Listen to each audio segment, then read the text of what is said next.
একটা ভিডিওতে তোমাদের সকলকে জানাই স্বাগত। আশা করছি তোমরা সকলেই খুব ভালো আছো আর আমিও খুব ভালো আছি। তো আজকের ভিডিওটা হতে চলেছে একটু অন্যরকম। পুজো যেহেতু চলেই এলো, তাই আমি ভাবছি আজকে একটা আগমনীর ভিডিও বানাবো।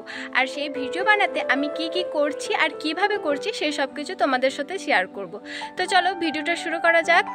এরপর আমি প্রথমেই চলে এসেছিলাম মাঠে, আর এটা ছিল আমার একদিন আগেকার ভিডিও। আর মাঠে এসেছিলাম কাশফুল তুলতে।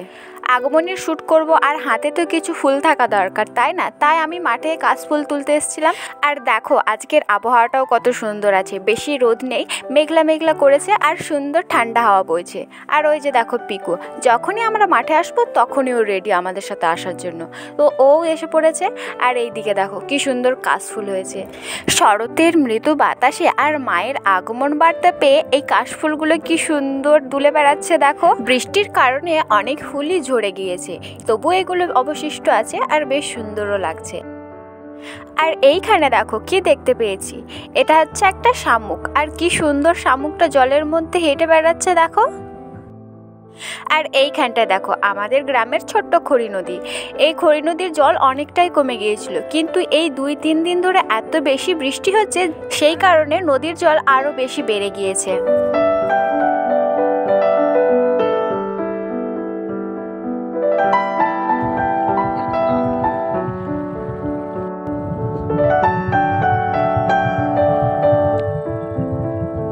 কাশফুল তুলব ভেবে তো মাঠে এসেছি, কিন্তু যেখানটায় কাশফুল হয়েছে তার চারপাশে এত জঙ্গল যে ভয়েই ঢুকতে ইচ্ছে করছে না। যদি সাপ খোপ থাকে, তবু আমি রাস্তার ধারে এগুলো তোলার চেষ্টা করছিলাম। একটা দুটো করে যেটুকুনি পাচ্ছিলাম সেটুকুনি তুলছিলাম। তারপর আমি এই জায়গাটাতে আসি, আর এইখানটায় দেখো কত কাশফুল। আর এগুলো সব আমি আমার হাতের কাছে পেয়ে যাচ্ছি। এখানেও কিন্তু অনেক বেশি জঙ্গল ছিল, কিন্তু আমার পেছনে যেই জমিটা দেখছো ওটা হচ্ছে আমার পিসেমশাইয়ের জমি। আর পিসেমশাই এই জঙ্গলগুলোকেই পরিষ্কার করছিল, যাতে ধান গাছগুলো বাড়তে বেশি অসুবিধা না হয়।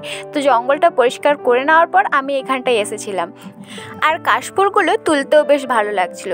যদিও কাশফুল গাছেই বেশি মানায়, বেশ হাওয়ায় দুলে বেড়ায়, কিন্তু কিছু করার নেই। আমি যেহেতু কাশফুল তুলতে এসেছি, তো সেটা তুলছিলাম আর বেশ মজা নিচ্ছিলাম। এরপর আমার কাশফুল তোলা হয়ে যায়।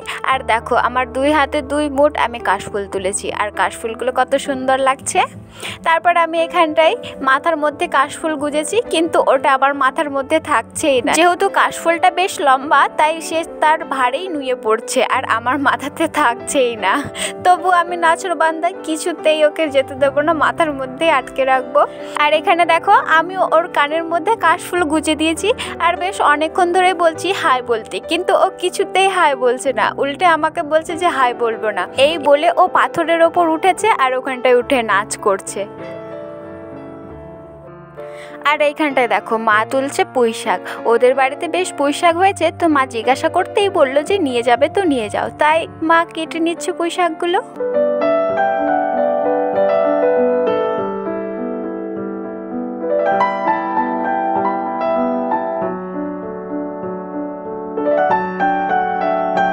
আর এইখানে দেখো কি সুন্দর কুলেখাড়ার শাক হয়েছে। এই শাক তুলতে আমরা মাঠে যাই, আর ওরা বাড়িতেই কি সুন্দর চাষ করেছে। এরপরেই আমরা চলে যাচ্ছিলাম বাড়ি, যেহেতু কাশফুল তোলা হয়ে গেছে কমপ্লিট। তো এখন কাশফুল নিয়ে যাব বাড়ি। তো চলো বাড়ি যাওয়া যাক, আর বাড়ি গিয়ে তোমাদের সাথে দেখা হচ্ছে।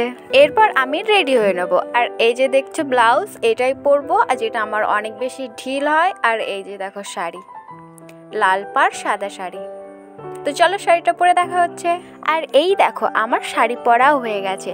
প্রথমবার আমি এরকম আট পৌরে করে শাড়ি পরেছি, একটু অদ্ভুত লাগছে কিন্তু বেশ ভালো লাগছে। এরপরে আমি পরে নেবো কানের। আর এই কানেরগুলো আমি দিদিকে কিনে দিয়েছিলাম, কিন্তু ওর এগুলো পছন্দ হয়নি, তাই এখন এগুলো আমি পরে নিয়েছি। আর এই দেখো মালাও পরা হয়ে গেছে, মালাও পরে নিলাম। আর এখন পরবো চুড়ি। এই চুড়িগুলো কিন্তু আমার দিদির। ও ওর পছন্দের জিনিসগুলো কেনে, আর যখন ভালো লাগে না তখন সব এখানেই রেখে দিয়ে চলে যায়। আর এই চুড়িগুলো কিন্তু আমার সত্যি অনেক বেশি ভালো লাগে। আমি যখনই এরকম লাল পাড় সাদা শাড়ি পরি, তখনই আমি এই চুড়িগুলোই পরি। তো দেখো আমার চুড়ি পরাও হয়ে গেছে। তারপরেই চলে আসে সেই বিশেষ মুহূর্ত। এটা কিন্তু আমি বাড়িতেই তৈরি করেছিলাম। বাড়িতে, দোকানে, সব জায়গায় খোঁজাখুঁজি করার পরও যখন আমি আবির খুঁজে পাইনি, তখন আমাকে এই পথটাই বার করতে হয়েছে। পুরোপুরিভাবে রেডি হওয়ার পর দেখলাম যে আমার চোখটা কেমন ফাঁকা ফাঁকা লাগছে, তাই চোখেও একটু কাজল লাগিয়ে নিলাম। আর এই দেখো আমি রেডি।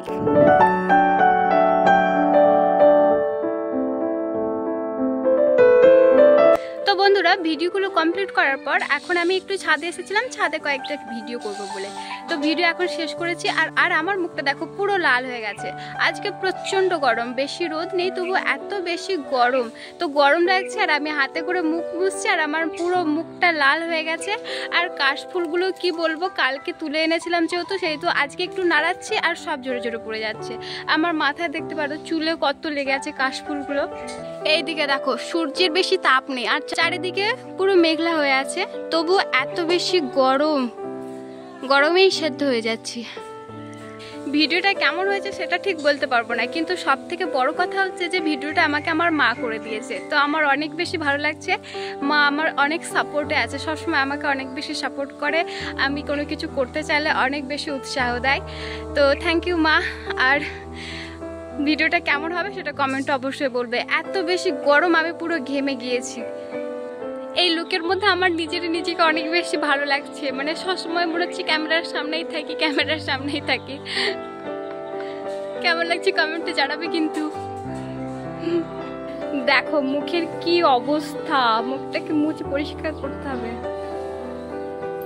এত গরম যে আমি ছাদে বেশিক্ষণ থাকতেই পারিনি,